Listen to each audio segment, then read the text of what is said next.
Hey everybody, this is Patriots Worldwide, and welcome back to the podcast. Today I'm going to talk about our victory versus the Tennessee Titans, and I will give my thoughts and predictions on our upcoming matchup against the Cleveland Browns. Without further ado, let's just jump right into this and begin.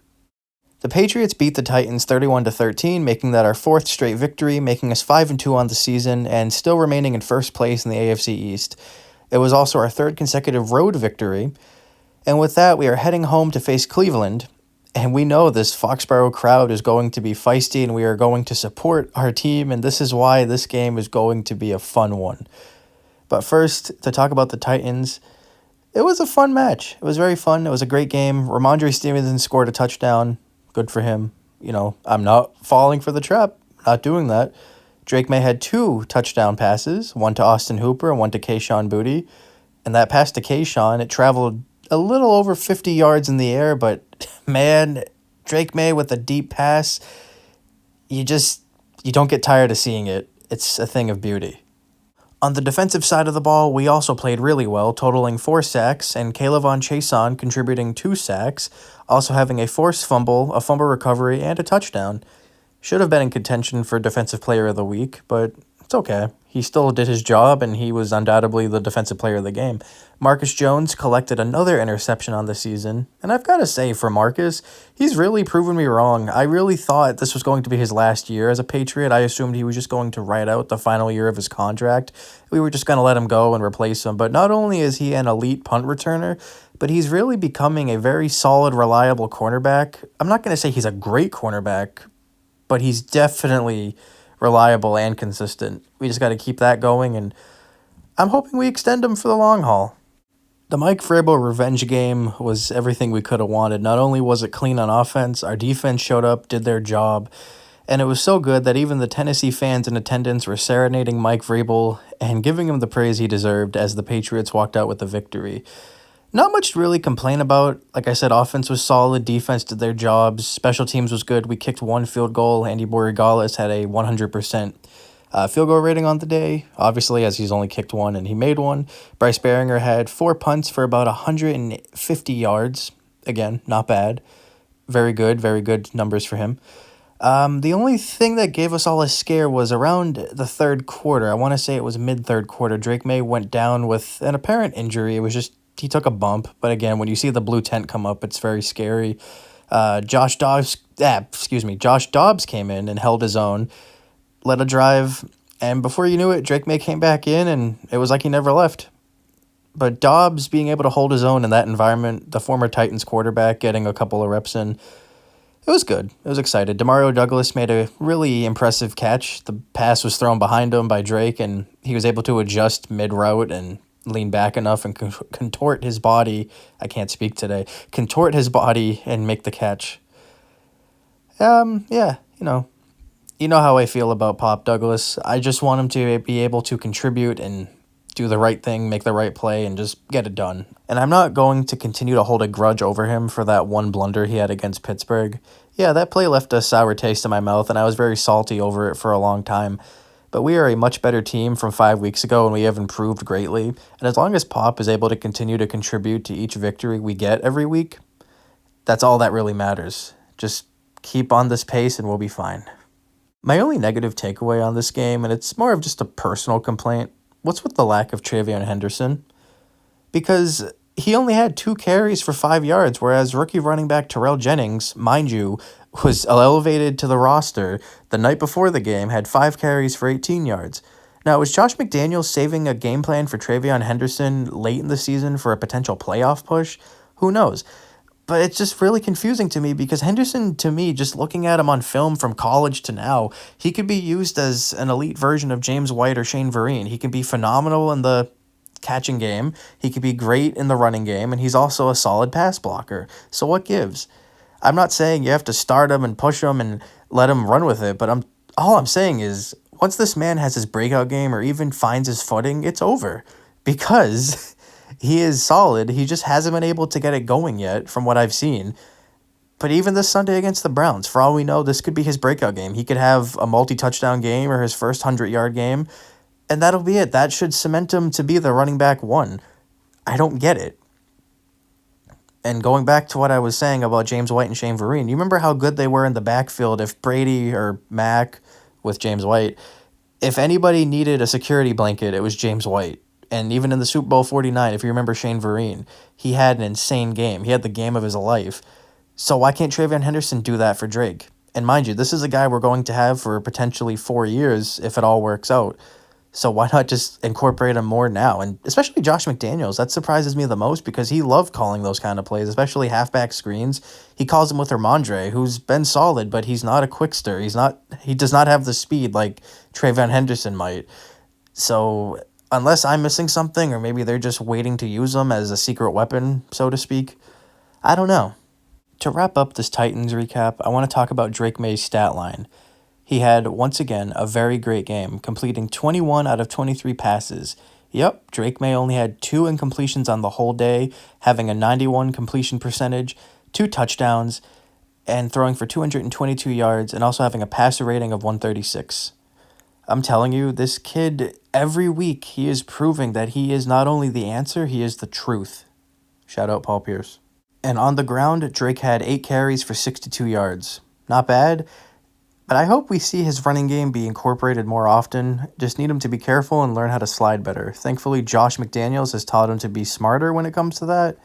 But, it would be nice to see him get into the end zone more often. On the topic of Drake May, I want to talk about the historical 6-game stretch he has been on. Over the last 6 games, Drake May has attempted 150 passes, has had a passer rating of 125 or more, a completion percentage of 75% or more, and has amassed over 150 rushing yards. Beginning in the Super Bowl era in 1966, no other quarterback has put up any numbers close to that in a 6-game stretch. Drake May, in his second year, is not only setting records, he is also rewriting history, and as Patriots fans, we couldn't be more excited. From going from an all-time great, once-in-a-lifetime quarterback in Tom Brady, and then immediately following a couple of years later with a potential all-time great generational quarterback in Drake May, we have to be over the roof in excitement.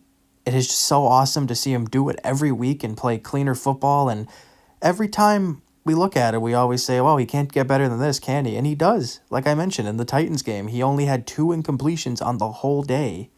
That takes a lot of hard work, dedication, and concentration. And the kid has it all. Every week, he is just blossoming into that true leader and that great quarterback that we've been sorely missing since Tom Brady's departure. And now, we couldn't be prouder of him. So we only can hope that he can keep up this pace and imagine what he can do in 5 years if he does keep up this pace. And hopefully it all continues this Sunday against Cleveland. On the topic of Cleveland, I predict New England to win, and they are going to win in a blowout fashion. Everybody's seeming to be giving Cleveland this underdog complex, which I don't really understand. For example, like Dylan Gabriel, I think he's a solid quarterback. He's going to be a solid quarterback one day. But right now, he's entering his 3rd start, and you are going on the road in a hostile, rowdy Gillette Stadium. That environment alone will give any rookie nightmares. And everybody's been talking, oh, New England hasn't faced a defense like Cleveland. Yeah, well, Cleveland's defense hasn't faced an O-line like New England's, especially Will Campbell. Now, I think the matchup of the day is going to be Will Campbell versus Myles Garrett, because to me, Will Campbell has all-pro written all over him, and Myles Garrett is one of, if not the best edge rusher in the league today, so it's going to be a battle between the two. And yeah, I do think, given that Campbell is a rookie and Myles Garrett is practically a 10-year veteran almost at this point, he will take advantage of Campbell's inexperience, and he might get a hit or two on Drake, possibly a sack. But I think Campbell will give Myles Garrett a great battle, and it's just going to be a dogfight on that left side. For Drake May, I have him having another Drake May-esque type of game. I'll say 240 passing yards, 2 touchdowns, 0 interceptions, and on the ground I'll say 9 carries for about 45 yards. And speaking of rushing, I hope TreVeyon Henderson can finally get it going. I've been saying that every week, it feels like. And finally, I've been manifesting it all week. But we all need to see a Stephon Diggs touchdown, and I'm going to guarantee it. He's getting his first Patriots touchdown today. Stephon Diggs is just like Jakobi Meyers in the sense of he's reliable and he's doing everything he can on the field as a receiver. And Jakobi, in that vein, in 2021 up to this point, against Cleveland, ironically, going into that game, he had everything except a touchdown, and he finally got it in garbage time. So if Stephon Diggs could finally get his first touchdown as a Patriot against Cleveland, it's deja vu. And I know everybody in Foxborough, everybody in the stands, and everybody at home, the millions watching at home, we will all go nuts and we will be supporting our great wide receiver, Stephon Diggs. The man's been so consistent, having about 50 yards a game. He deserves a touchdown. And you know he's just been craving it. He's just been dying for one. He's missed the end zone. It's been almost a year. And yeah, given the fact that Dylan Gabriel is a rookie quarterback, I expect our defense to take advantage of that. And I really hope the secondary could just step up. And given how we've started these past few games, I think Cleveland will have a solid first quarter. And then as soon as that first quarter expires, that's when New England starts to try, because you can't have comeback victories if you're not losing. I'm going to go ahead and say Christian Gonzalez gets his first interception on the season. Marcus Jones will make the plays that he's been making. And I think we'll just be a very, very good football team. We'll just shut a lot of people up because for some reason people are predicting this to be a closer game, and I don't. I think it's going to be somewhere along the lines of a 33-10 or a 33-13 victory in New England's favor, because after the second quarter is over, New England wakes up and they remember, hey, I'm a football team. Let's get down to business and keep it rolling.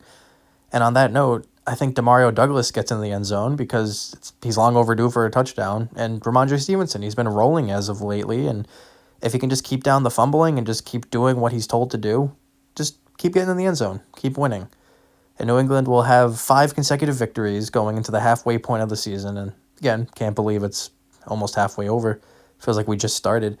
But yeah, so just to recap one more time, I think Diggs, Douglas, and Ramondre all get into the end zone. That's just my predictions anyway. I would be happy if anybody gets in the end zone. One player we really need to see more of, and I'm just going to remain on this agenda till it happens, is TreVeyon Henderson. I just want to see him have a good game. So many players we need to see more of. Efton Chisholm, he was solid on kick returns against the Saints a couple of weeks ago, and I really want to see some more Kyle Williams. Where are you at, Kyle? Like, we got to incorporate him more. But yeah, on that note, I think that does it for this episode. If you made it this far, thank you so much. I greatly appreciate it. And thank you everyone who listened. Let's just go out there and enjoy this game and get this win. We're already at the halfway point of the season, and it just blows my mind how fast it's going by. And the positive vibes are vibing. We just got to keep rolling and get this done. Again, thank you all so much for listening, and I look forward to doing this all again next week. But for now, let's get this win at home and continue the pace and just take care of business. Keep rolling. Let's get it. Go Pats. Go Pats!